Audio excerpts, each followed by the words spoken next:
Hello friends, welcome to winning மகா சமையல். இன்னைக்கு நம்ம சேனலில் கிருஷ்ண ஜெயந்தி ஸ்பெஷல் ரவ லட்டு செய்முறையை பார்க்கலாங்க.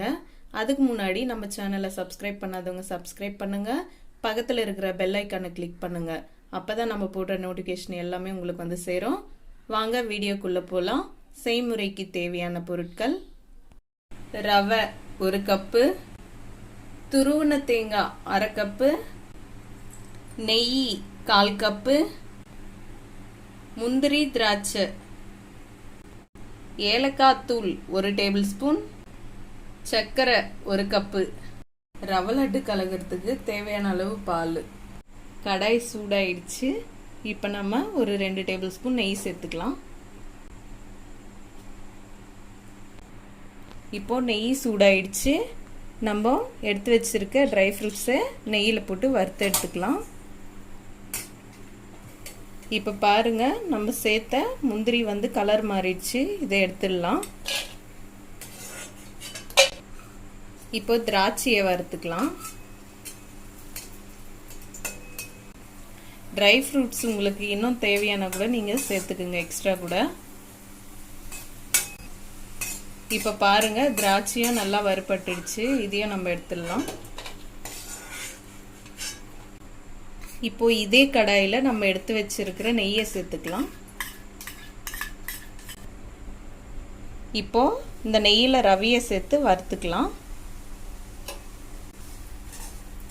ரவை வந்து நல்லா வறுபட்டு நல்லா கலர் மாதிரி வரணுங்க ரவை லட்டுக்கு.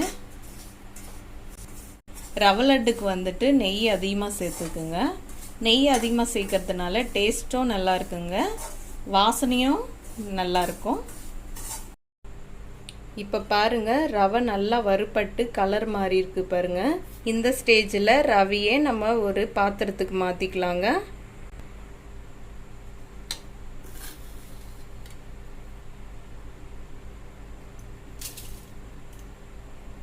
இப்போ தேங்காவை இதே கடாயில் நம்ம வறுத்துக்கலாங்க. தேங்காவை நல்லா வதக்கலாங்க. இதில் இருக்கிற ஈரம் நல்லா ட்ரை ஆகணுங்க. தேங்காய் வந்து ஆப்ஷனல் தான், நீங்கள் வேணும்னா சேர்த்துக்குங்க, இல்லைன்னா ஸ்கிப் பண்ணுறங்க. தேங்காவை வறுக்காமல் சேர்த்தோம்னா இந்த ரவை லட்டு வந்து கெட்டுருங்க. அதனால நம்ம தேங்காவை நல்லா வறுத்து சேர்த்துக்கலாம். நான் பச்சை தேங்காய் சேர்த்துருக்கேன். நீங்கள் வேணும்னா காஞ்ச தேங்காய் கூட கடையில் விற்குங்க, நீங்கள் வாங்கிட்டு வந்து சேர்த்துக்குங்க. இப்போ தேங்காய் நல்லா வறுபட்டுடுச்சுங்க. இதுலேருந்து ஈரப்பதெல்லாம் நல்லா குறைஞ்சிச்சு. இதை நம்ம எடுத்துடலாம். இப்போ நம்ம சர்க்கரையை இதே கடாயில் சேர்த்துக்கலாம். சேர்த்துட்டு கொஞ்சோண்டு தண்ணி சேர்த்துக்கலாங்க சர்க்கரை கரையிறதுக்கு.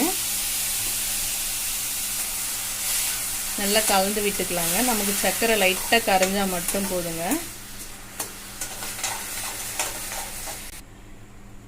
சர்க்கரையை கரைக்காம அப்படியே கூட நம்ம சேர்த்துக்கலாங்க.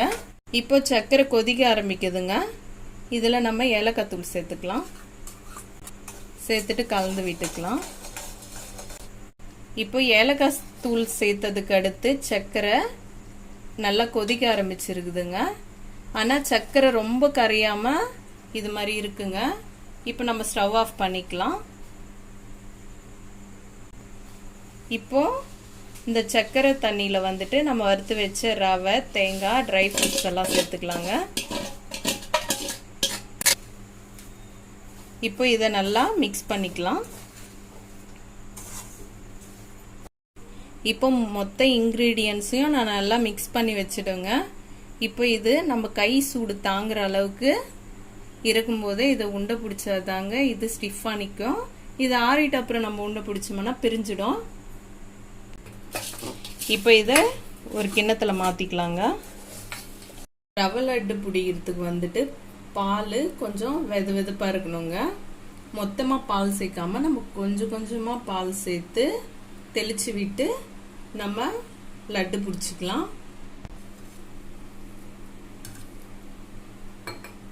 மொத்தமாக சேர்த்துட்டோம்னா சர்க்கரை வந்து இன்னும் நல்லா மெல்ட் ஆகிடுங்க. இது மாதிரி கொஞ்சம் கொஞ்சமாக பால் சேர்த்து நம்ம இது மாதிரி அழுத்தி விட்டுக்கலாங்க. பிரிஞ்சு வராத அளவுக்கு அழுத்திக்கலாம். உங்களுக்கு எந்த சைஸ் வேணுமோ அந்த சைஸ்க்கு ஏற்ற மாதிரி நீங்க ரவை லட்டு பிடிச்சுக்குங்க.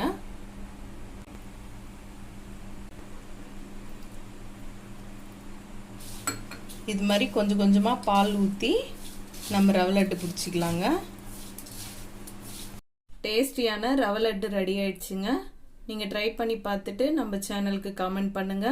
இந்த வீடியோ பிடிச்சிருந்தா லைக் பண்ணுங்க, ஷேர் பண்ணுங்க.